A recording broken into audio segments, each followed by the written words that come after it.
Although the 6th Commandment is phrased negatively, thou shalt not commit adultery, the Catechism speaks about the love of husband and wife under the topic of the 6th Commandment.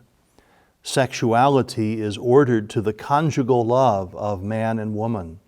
Physical intimacy within marriage is a sign and pledge of spiritual communion. Marriage between the baptized is made holy by the sacrament of matrimony. Sexuality in marriage is not simply biological, but concerns the innermost being of the human person.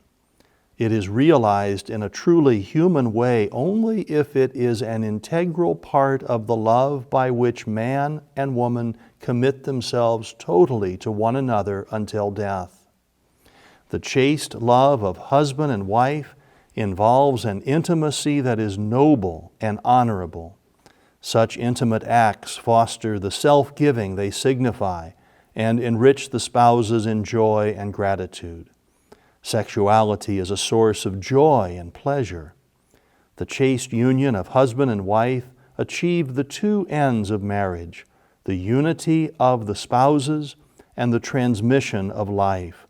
These two meanings or values of marriage cannot be separated without altering the couple's spiritual life and compromising the goods of marriage and the future of the family.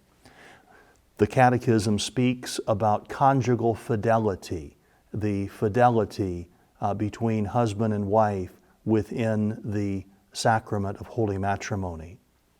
Marriage forms an intimate partnership of life and love, one that is established by God and governed by His laws. Marriage is rooted in an irrevocable personal consent, a conjugal covenant. In the marriage covenant, both give themselves definitively and totally to one another. The two become one. The obligation of the covenant is mutual and lasting fidelity. Fidelity means keeping one's word, just as God Himself is faithful to His word. The sacrament of matrimony enables man and woman to enter into Christ's fidelity for His church, and in so doing to bear witness to Christ's love to the world. St. John Chrysostom suggests that young husbands should say to their wives, I have taken you in my arms, and I love you, and I prefer you to my life itself. For the present life is nothing, and my most ardent dream is to spend it with you in such a way that we may be assured of not being separated in the life reserved for us.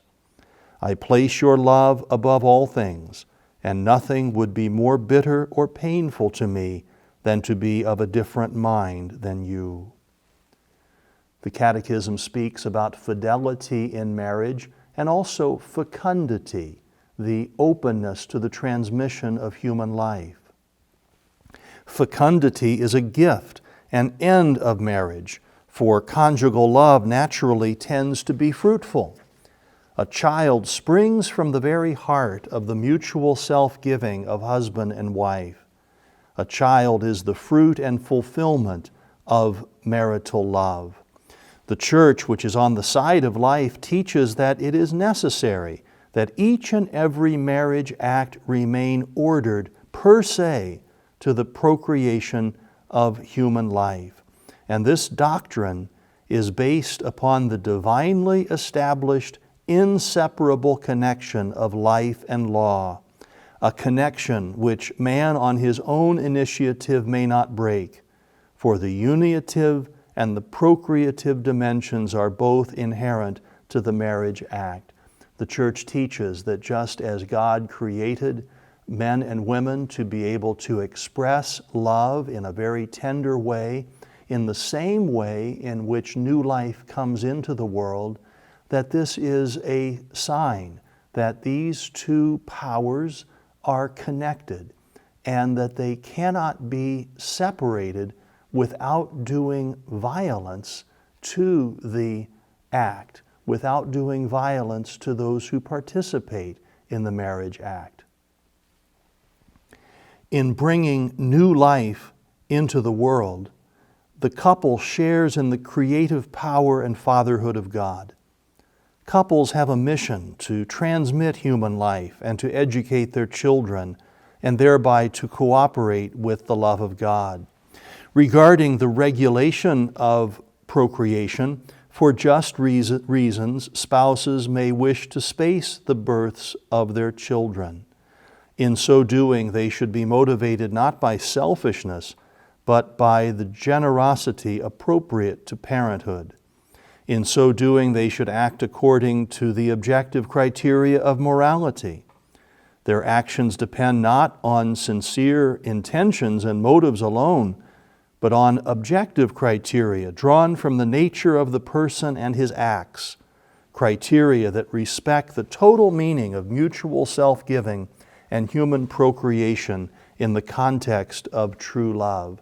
So the couple that for grave reasons wishes to delay the birth of a child or to space children out may do so provided they use means that are objectively good, means that are keeping with the moral teaching of the Church. Acting in this way safeguards the unitive and procreative aspects of the marriage act. And by safeguarding both these essential aspects, the unitive and the procreative, the conjugal act preserves in its fullness the sense of true mutual love and its orientation toward man's exalted vocation to parenthood. Periodic continence is making use of infertile periods as a means of birth regulation and is in conformity with the objective criteria of morality. Methods of periodic abstinence, sometimes known as natural family planning, respect the bodies of the spouses, encourage tenderness between them, and favor the education of an authentic freedom.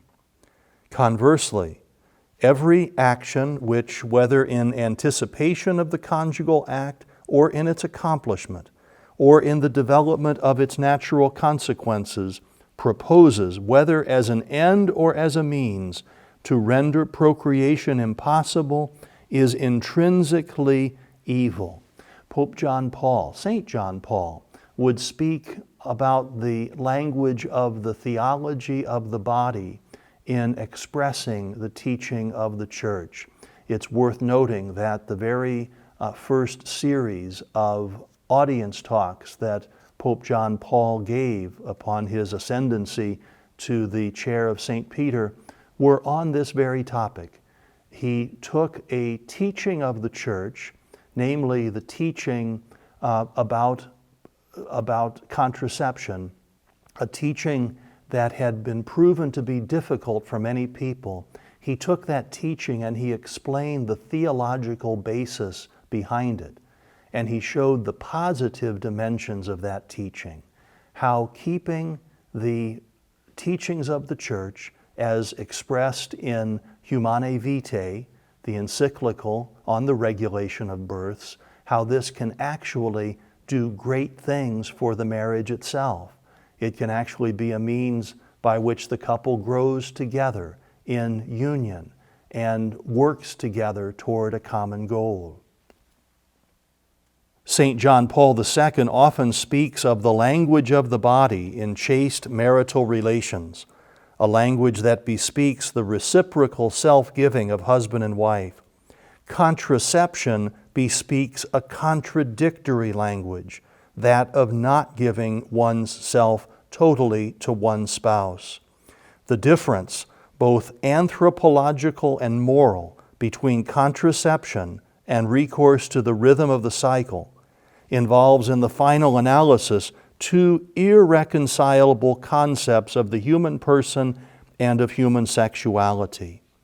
The true significance of respect for life and the duty of transmitting it can be understood only in reference to man's eternal destiny. The state may never coerce spouses in order to achieve its demographic goals. Neither is it legitimate for the state to promote demographic regulation by means contrary to the moral law.